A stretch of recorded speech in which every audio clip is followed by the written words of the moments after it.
নমস্কার বন্ধুরা, আমি ঝুমা। আমার চ্যানেলে সবাইকে স্বাগত জানাই। প্রতিদিনের মতন আজকেরও আরও একটা রেসিপি নিয়ে এসেছি বন্ধুরা আপনাদের সামনে। রেসিপিটি হলো খেসারি শাক ভাজা। অনেক রকমের শাক তো আমরা ভাজা খাই, কিন্তু খেসারি শাক শীতের সময়তেই পাওয়া যায়। সেই জন্য খেসারি শাক ভাজা আমি কিভাবে বানাবো আপনাদের সাথে শেয়ার করছি। প্লিজ বন্ধুরা আপনারা ভিডিওটি দেখবেন, দেখে যদি ভালো লাগে লাইক শেয়ার কমেন্ট করতে ভুলবেন না। প্রথমেই আমি খেসারি শাকটাকে বেছে নেব। কীভাবে শাকটা বাছবো আমি দেখিয়ে দিচ্ছি। শুধু ডগা কেটে কেটে কিন্তু নিতে হবে। শাক খুব নরম, সেই জন্য যতটুকু নরম থাকবে, ডগার দিকটা নরম থাকে, এই যে এরকম কেটে কেটে নেব, বাকি সব ফেলে দেবো আমি। এইভাবে ডগাগুলো কেটে নেব।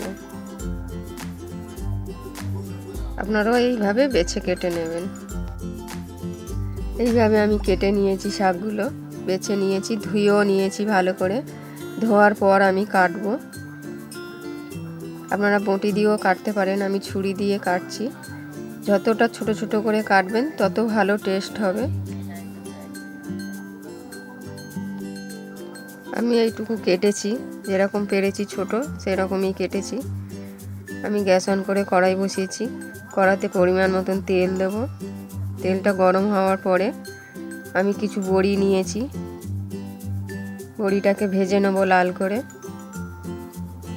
এটা কিন্তু বিউলির ডালের বড়ি আছে, লাল করে আমি ভেজে নিয়েছি, আমি তুলে নেব।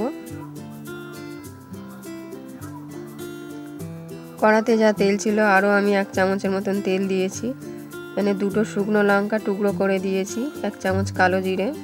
ফোড়নটা একটু লাল হবে, নাড়িয়ে দেবো ভালো করে। আমি যে শাকটা আমি কেটেছিলাম কড়াতে দিয়ে দেবো, দিয়ে ভালো করে নাড়িয়ে দেবো।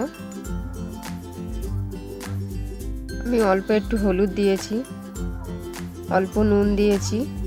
যেহেতু শাক একদম কমে যাবে, নুনটা আপনারা দেখে নেবেন। আমি খুবই কম দিয়েছি। কিছুক্ষণের জন্য ঢেকে দেব। আমি 5 মিনিট পর খুলেছি, জলটা একদম শুকিয়ে গেছে। এবার কিন্তু ভালো করে ভেজে নেব আমি।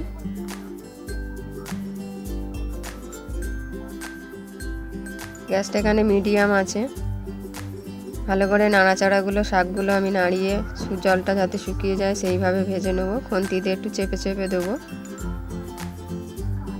যে বড়িটাকে আমি ভেজে রেখেছিলাম, বড়িটা আমি গুঁড়ো করে নেব।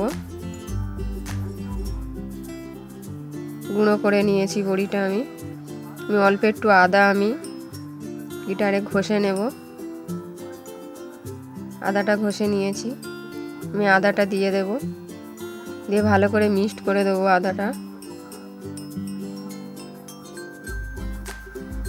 যে বড়িটা ভাজা ছিল আমি বড়িটা দিয়ে দেব। দিয়ে আরও ভালো করে নাড়িয়ে দেব।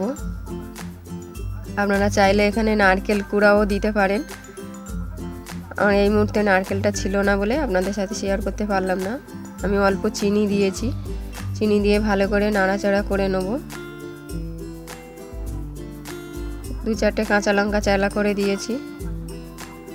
আপনারাও এইভাবে বাড়িতে বানিয়ে খেয়ে দেখুন, আশা করি আপনাদের ভালো লাগবে। শুকনো করে ভেজে নেবেন। আর ভিডিওটি আপনাদের ভালো লাগলে লাইক শেয়ার কমেন্ট করতে ভুলবেন না বন্ধুরা। আমি একটা প্লেটে তুলে নেব।